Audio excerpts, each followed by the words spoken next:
राजधानी जयपुर में हम खड़े हैं और आपको बता दें कि राजस्थानी कल्चर से ओतप्रोत एक और धारावाहिक आप सभी के सामने आएगा, जिसमें न सिर्फ राजस्थानी कल्चर, राजस्थानी प्रथा, बल्कि उस कल्चर और उस प्रथाओं को निभाते हुए किस प्रकार से उस परिवार को हम कह सकते हैं छेड़ने वाले, परेशान करने वाले भी हमारे साथ में यहाँ पर मौजूद हैं। मैम, पहले तो बहुत स्वागत हमारे चैनल में। और जैसा कि हमने कहा कि एक अच्छे खासे परिवार को छेड़ने, उनके जीवन में तकलीफ़ पैदा करने वाला किरदार आप निभा रहे हैं, और इससे पहले भी इसी प्रकार के कई किरदार आप निभा चुके हैं। उन किरदारों में इस किरदार में आपको क्या बेसिक एक डिफरेंस आपको लगता है? मुझे लगता है कि ये किरदार बहुत ही अनप्रिडिक्टेबल है, बोल्ड है। ये इसका जो बैकग्राउंड है पीछे का, वो कभी भी कुछ भी कर सकती है। तो पल में तोला पल में मालसा वाली बात है। तो आप उस पर अगर वो किसी भी तरह से जा रही है, कोई भी सीन कर रही है, तो आप उससे एक्सपेक्ट नहीं कर सकते हैं कि ये सीन में ये यही करेगी। वो कुछ भी पलटवार कर सकती है। और रही बात कुछ अलग करने की, तो मुझे ऐसा लगता है हर जो ट्रेडिशन है अपने अपने तरीके से अलग होता है। महाराष्ट्र में अलग तरीके से होता है, पंजाब में अलग तरीके से, गुजरात में अलग तरीके से, और जब हम राजस्थान की बात करें तो राजस्थान में अलग होता है। तो उस चीज़ को अपने अंदर ढालना, उसके न्यूएंसेस लेना, उसकी बॉडी लैंग्वेज को अडॉप्ट करना, ये बहुत ही ज़्यादा चैलेंजिंग रहा है। बट क्योंकि आपको सीखने की अगर आपको सीखने की तलब है, तो आप उस चीज़ को परिपूर्ण कर सकते हैं। और मैंने भी वही छोटी सी कोशिश की है। आई होप जब आप मेरा शो देखेंगे, हम सबको इतना प्यार देंगे, तो आपको ये किरदार बहुत मज़ेदार लगेगा, एकदम चटपटा लगेगा, और आप हंस हंस के लोटपोट हो जाएंगे, और बहुत सारी चीज़ों के साथ नए नए पन्ने खुलेंगे। So she is just not, you can't say कि वो एक विलन है, but she has lot of layer, जहाँ पे आपको बहुत सारी लेयरिंग इस कैरेक्टर में दिखेंगी। मैम, जिस प्रकार से आपने अभी बताया कि आप इस प्रकार के रोल्स आप पहले भी कर चुके हैं, और आपसे भी पहले, तो हम स्पेशली क्योंकि राजस्थान के ही सीरियल्स की हम बात करें, जैसे मैंने वहाँ पे बोला था बालिका वधू है, और भी कई सीरियल्स हैं जिसमें एक नेगेटिव रोल करने वाले अपनी एक अलग छाप, एक अलग बेंचमार्क वो बना चुके हैं। तो उसको या तो तोड़ने के लिए, या उसके लेवल में आने के लिए, उससे ऊपर जाने के लिए क्या एफ़र्ट्स आपकी तरफ से लगाए गए हैं ताकि लोग उन्हें भूल जाएँ? मेरा ऐसा कोई मानना नहीं है। मुझे ऐसा लगता है हर किरदार अपना अपना बेस्ट देकर जाता है, और मैं यहाँ पर यही सोचकर अपना किरदार निभाती हूँ कि जो करना है 1000% देना है, अलग करना है, पूरी शिद्दत के साथ करना है। फिर वो ऑडियंस का प्यार डिसाइड करता है कि हम किसी को आगे या पीछे करें। मेरा मानना वैसा है नहीं। अगर छाप छोड़नी है तो वो छाप छूट जाती है किसी भी तरीके से। और इस किरदार को भी बस मुझे जीना है और आप लोगों को एंटरटेन करना, दैट्स माय मेन मोटिव। मुझे किसी के आगे या किसी के पीछे नहीं जाना है।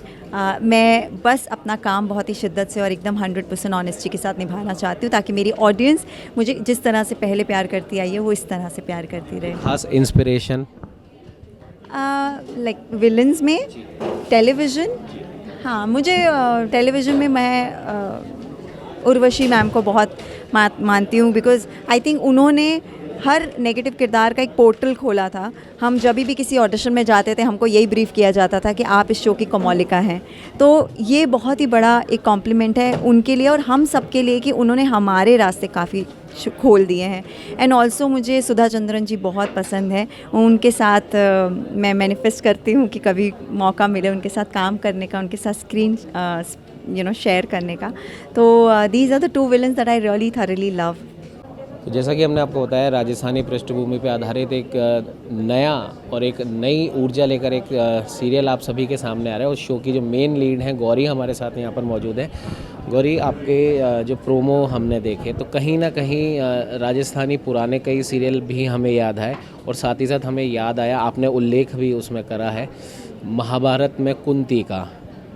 तो किस प्रकार से आप इसको किरदार को आपने इसको निभाया, और किस किस जगह से आपने रेफरेंसेस आपने खुद ने, हालांकि डायरेक्टरों ने और जो भी है उन्होंने ज़रूर आपको कुछ ना कुछ बताया होगा, लेकिन आपने पर्सनली कहाँ से रेफरेंस लिए कि यहाँ से मैं कुछ ले सकती हूँ अपने किरदार के लिए, यहाँ से मैं कुछ ले सकती हूँ?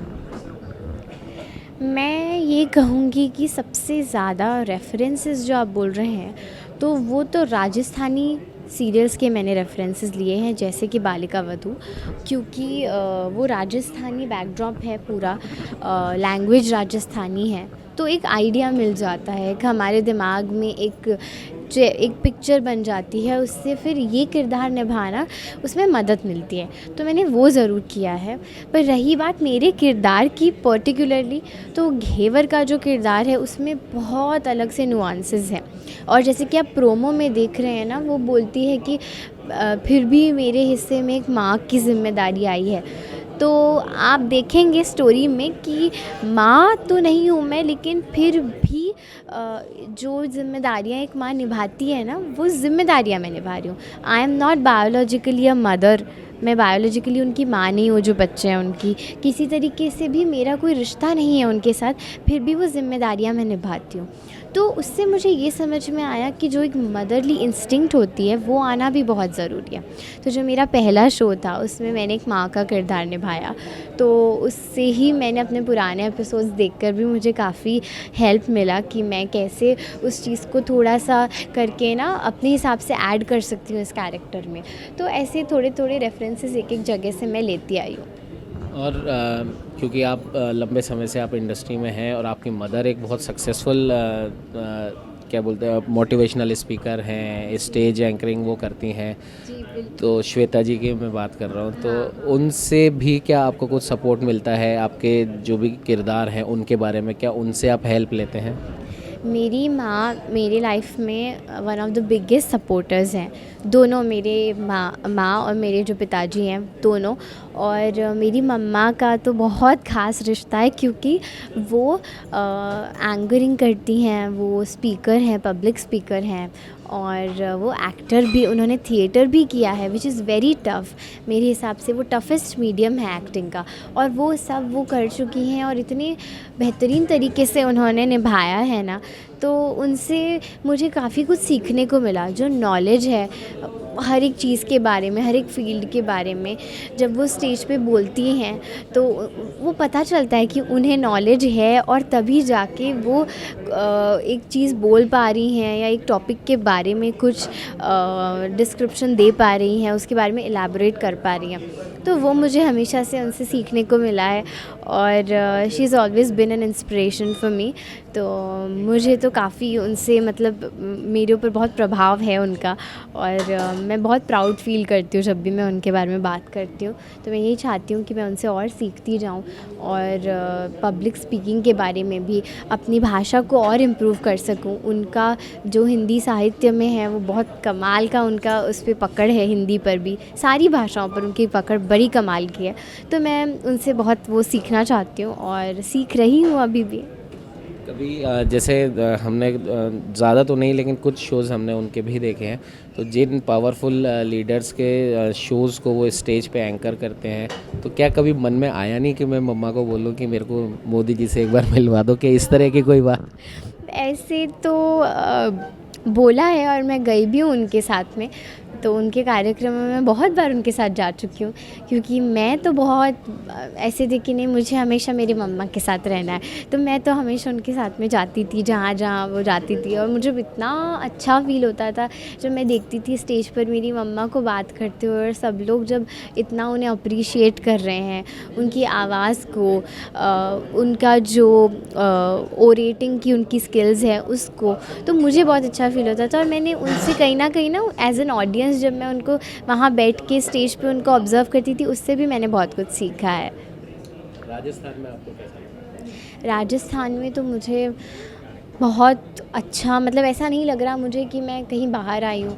एक घर वाली फीलिंग दे रहा है राजस्थान, क्योंकि यहाँ के लोगों में इतना अपनापन है। वो बहुत अच्छे से, प्यार से अपना रहे हैं, मुझे एक्सेप्ट कर रहे हैं, मेरे कैरेक्टर को, हमारे शो को एक्सेप्ट कर रहे हैं। और मैं उम्मीद करती हूँ आगे भी वो बहुत अच्छे से इसे भरपूर प्यार दे, क्योंकि सब ने यहाँ पे बहुत मेहनत की है, और सब बहुत ही दिल से चाहते हैं कि हम ये स्टोरी बहुत अच्छे से, बहुत ब्यूटीफुली पोर्ट्रे कर पाएँ आगे। बींदनी धारावाहिक के 2 किरदारों से आप मिल चुके हैं, और अब एक और किरदार हमारे साथ यहाँ पर मौजूद है। सर, बींदनी जैसा कि नाम है, नाम से लग रहा है कि विमेन ओरिएंटेड ये सीरियल है, और जितने भी इस प्रकार के सीरियल हमने पूर्व में हमने देखे हैं, नो डाउट उसमें मेल एक्टर का भी एक योगदान ज़रूर होता है, लेकिन उभर के जो आते हैं, जो पब्लिसिटी जो मिलती है, लोकप्रियता जो मिलती है, कहीं ना कहीं वो फीमेल कैरेक्टर्स को ज़्यादा मिलती है। तो ये थॉट आपके मन में आया होगा तो आप इससे मतलब किस प्रकार से देखते हैं इस चीज़ यार को? ये थॉट मेरे मन में नहीं आया है, क्योंकि TV is women's industry. TV में जो हीरोइन है वही हीरो है। हम तो बल्कि सपोर्टिंग उनके साथ में हैं, उनका साथ दे रहे हैं। ऐसा कुछ नहीं है, ऐसा थॉट एक बार भी नहीं आया। हमें कैरेक्टर, स्टोरी लाइन इससे मतलब था, और जो बहुत सुंदर है। We are proud and very confident about it कि सबको बहुत पसंद आएगी। ऐसा थॉट मेरे मन में तो नहीं आया, बाकी हो सकता है कुछ एक्टर्स क्या आया हो। आपके रोल के बारे में बता दीजिए थोड़ा सा। कुंदन राजपूत फैमिली से है। कुंदन ठाकुर नाम है उसका। ज़्यादा बोलता नहीं है, उसके साथ कुछ ऐसी घटनाएं घटी हैं जिसकी वजह से अब वो प्यार में विश्वास नहीं करता। अब ऐसा क्या घटा है उसके लिए आपको शो देखना पड़ेगा, लेकिन उसका वो औरतों पर से विश्वास उठ चुका है, भरोसा नहीं करता, लेकिन सही गलत में बहुत मानता है। अगर उसे लगता है कुछ चीज़ गलत हो रही है तो उसके लिए खड़ा होगा, स्टैंड लेगा। फिर वो कोई नहीं देखेगा कौन सामने खड़ा है, माँ खड़ी है, परिवार खड़ा है। अगर उसे गलत लगता है तो वो वहाँ पे बोलेगा भी। कुंदन के साइलेंसेस बहुत लाउड हैं, वो सिर्फ तब बोलता है जब कुछ बहुत गलत हो रहा हो। तो टीज़र में आपको थोड़ा बहुत हिंट मिल गया होगा क्या गलत हो रहा है।